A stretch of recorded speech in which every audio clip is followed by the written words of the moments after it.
Saudara, kita ke informasi pertama. Saudara, banyak yang bertanya kapan puncak virus COVID-19 datang dan berakhir. Fasilitas kesehatan mulai berdatangan tetapi mayoritas impor. Siapkah Indonesia dengan ledakan jumlah pasien COVID-19 jika di pengadaan alat kesehatan tercium aroma pemburu rente?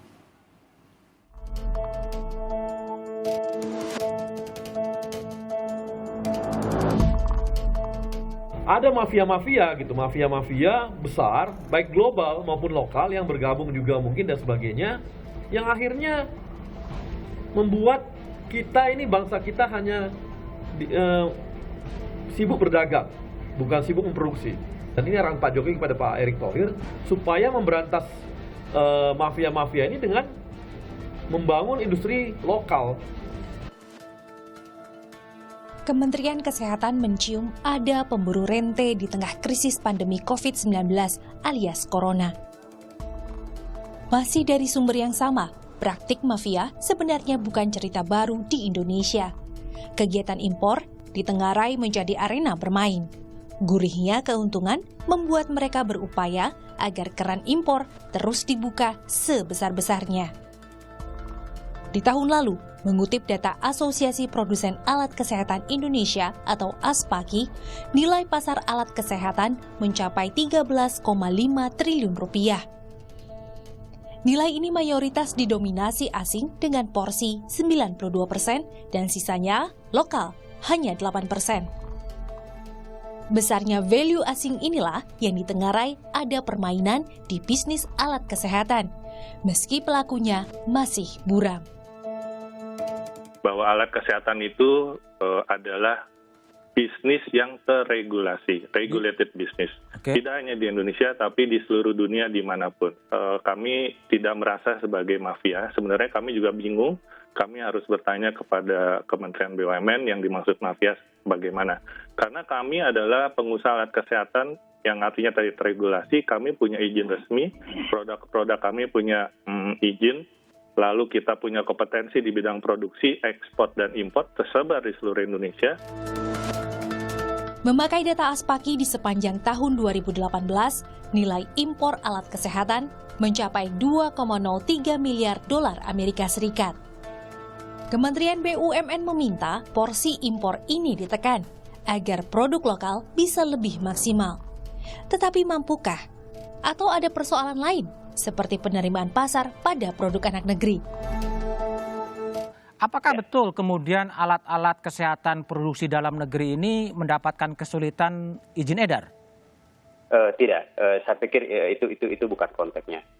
Produk alat kesehatan dalam negeri lebih kepada market acceptance. Jadi, market acceptance artinya apa itu? Marketnya belum bisa terima karena kualitas, karena produksi atau seperti apa? Nah, ini karena budaya, Pak Budiman. Budaya? Saya sering mengatakan bahwa sejak zaman kemerdekaan, produk-produk yang dijual di Indonesia itu adalah produk impor. Sehingga sudah sampai melekat kepada para user, dokter, perawat, bahwa alat kesehatan itu adalah produk impor. Dan itu kemudian yang membuat tumbuhnya yang adalah bisnis daripada importir. Tenaga kesehatan yang jadi garda terdepan dengan risiko paling tinggi, acap menangis karena minimnya alat perlindungan diri dan kurangnya fasilitas kesehatan lain. Jadi masalah sesungguhnya bukan kapan puncak virus COVID-19 datang, tetapi siapkah Indonesia dengan ledakan jumlah pasien COVID-19? Tim Liputan Kompas TV, Jakarta. Ya, jangan ada mafia di tengah krisis imunitas akibat COVID-19. Hari ini kami kembali bermain data dan angka. Setinggi apa sebenarnya persoalan yang terjadi sehingga akhirnya Menteri BUMN Erick Thohir mencium aroma tidak sedap, aroma orang-orang yang curang, culas begitu ya. Saya harus sebut demikian. Maaf, pagi ini saya agak marah begitu. Karena Menteri BUMN ini mencium ada mafia alat kesehatan, di mana sebelumnya jauh hari sebelum ada COVID-19, Menteri BUMN ini sudah mencium hal tersebut. Sayang, COVID-19 datang lebih awal tanpa bertamu, tidak ketuk pintu lebih dulu. Ternyata benar kan, industri kita tidak siap. Alasannya karena lebih dari 90% bahan baku untuk alat kesehatan masih impor. Dan sayangnya lagi saudara, kalau memang ini terbukti dari Menteri BUMN Erick Thohir menyatakan mafia-mafia impor alat kesehatan ini pun semakin lincah bermain di tengah pandemi virus corona. Di tengah saya dan juga Anda yang tengah menghindari diri agar tidak terinfeksi virus corona. Sungguh memalukan praktek ini. Oke, pagi ini kita bahas terkait dengan jangan ada mafia di antara kita. Itu dikatakan oleh Menteri BUMN Erick Thohir. Pertama kita akan bicara soal kebutuhan alat kesehatan secara global, data dari WHO, saudara, di mana menyebutkan bahwa memang 89 juta masker medis yang dibutuhkan setiap bulan. Catat itu, setiap bulan. Ini sedikit saya senggol ya, kita senggol orang-orang yang kemarin menimbun masker. Pertanyaannya sekarang, untuk apa ditimbun masker itu gitu di tengah pandemi virus corona? Orang-orang sekarang ini lagi butuh virus, lagi ingin sembuh dari virus corona, lagi menghindar dari virus corona. Anda bermain bisnis tidak etis, Bung, gitu ya. Sekarang 89 juta masker medis yang dibutuhkan. Dan kalau memang untuk kemarin nih kasus penimbun masker, kalau memang target marketnya itu adalah masyarakat, sekarang kan banyak masyarakat yang menggunakan masker kain tuh, ya diproduksi saja, itu lebih baik ketimbang Anda bermain kotor seperti ini. Maaf, saya emosi sekali. Kemudian di sini ada 1,6 juta kacamata medis Google yang juga dibutuhkan, saudara, dan 76 juta sarung tangan medis. Nah, dari data WHO, kalau kita kutip permodelan WHO, itu menyebutkan bahwa ada peningkatan kebutuhan alat kesehatan ya. Jadi ini pemerintah diminta untuk meningkatkan manufaktur alat kesehatan sebanyak 40%.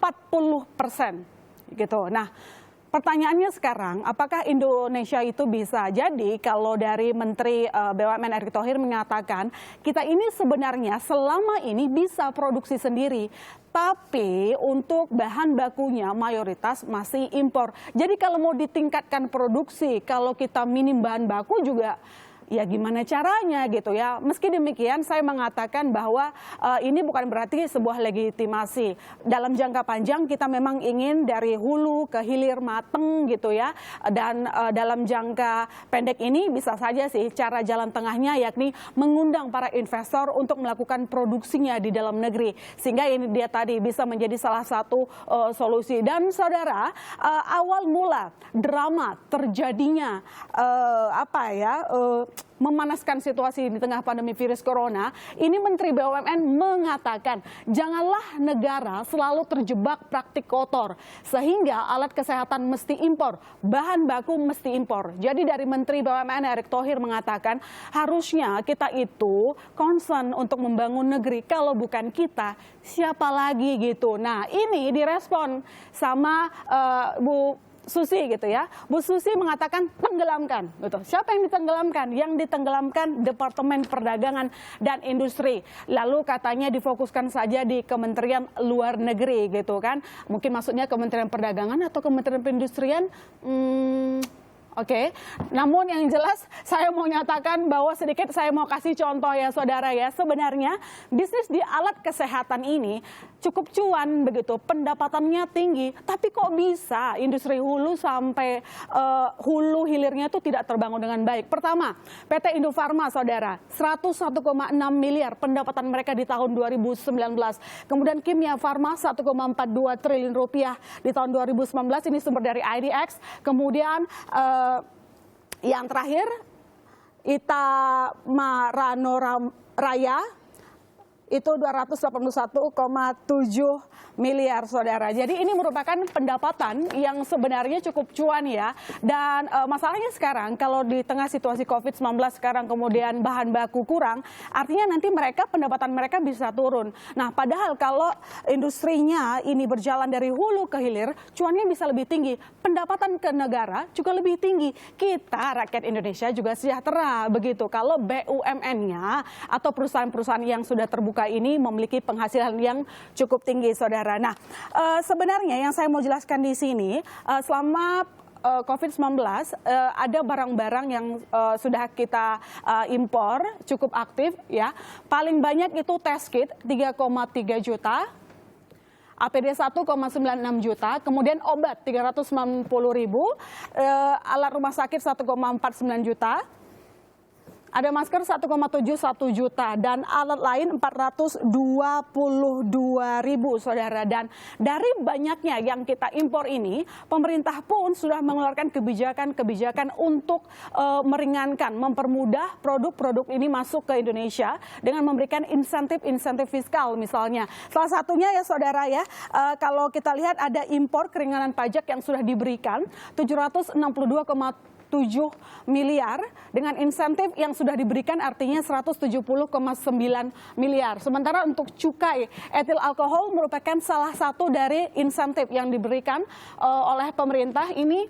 Alkohol untuk misalnya hand sanitizer gitu ya, jadi diberikan seperti bebas bea masuk, PPN, PPNBM gitu ya, 52,2 juta liter atau setara 1,4 triliun rupiah. Jadi bisa dibayangkan saudara, ini sedikit sebenarnya angka-angka ini cukup menampar sih untuk mereka yang melakukan praktik-praktik kotor mafia-mafia ya, yang kalau kata Menteri BUMN ini sibuk trader aja gitu, dagang aja, tapi nggak ada cita-cita untuk membangun negeri. Malu ya kayak gitu ya, di tengah Ramadan seperti ini Anda nggak mau tobat gitu? Pertanyaan saya. Yang jelas saudara, ini dari data ini kita bisa lihat bahwa di tengah COVID-19 kalau misalnya para mafia-mafia ini masih aktif saja begitu, artinya mereka memberatkan keuangan negara. Ujung-ujungnya apa? Ekonomi Indonesia juga bisa terpuruk di tengah COVID-19 ini. Anggaran juga bisa sekarat. Jadi begini sih yang mau kami simpulkan sekarang. Ini bukan soal kapan berakhirnya, kapan dimulai dan kapan berakhirnya untuk COVID-19 ataupun kapan puncaknya, itu bukan untuk kita ributkan, nggak bisa diprediksi gitu loh. Meski memang seperti Eropa ada tanda-tanda pemulihan, ya itu kan Eropa, Indonesia gimana kan begitu. Nah jadi ini pertanyaannya adalah apakah Indonesia siap menghadapi puncak tersebut? Ya kan, apakah kita siap? Kesiapan kita ini didukung oleh semua pihak, tidak hanya pemerintah, terutama untuk Anda para mafia yang mungkin telinganya sudah panas ditegur sama Menteri BUMN Erick Thohir. Please lah, ini lagi di bulan puasa yang suci ini, silahkan bertobat gitu ya, untuk kebaikan kita bersama. Lagi pula begini, kalau berbisnis di tengah situasi yang seperti ini, kondisi ekonomi juga melemah, ya Anda juga nggak akan dapat cuan gitu kan. Malu aja sama diri sendiri. Sorry saudara, mungkin saya mewakili rasa amarah Anda. Ini sedikit soal Menteri BUMN, saudara yang menegur para mafia. Kita ke informasi lain nanti, mayoritas sentimen di pasar saham Indonesia hanya berasal dari eksternal. Kemana ISG berlari? Kami akan kembali setelah ini, tetap di Kompas Bisnis.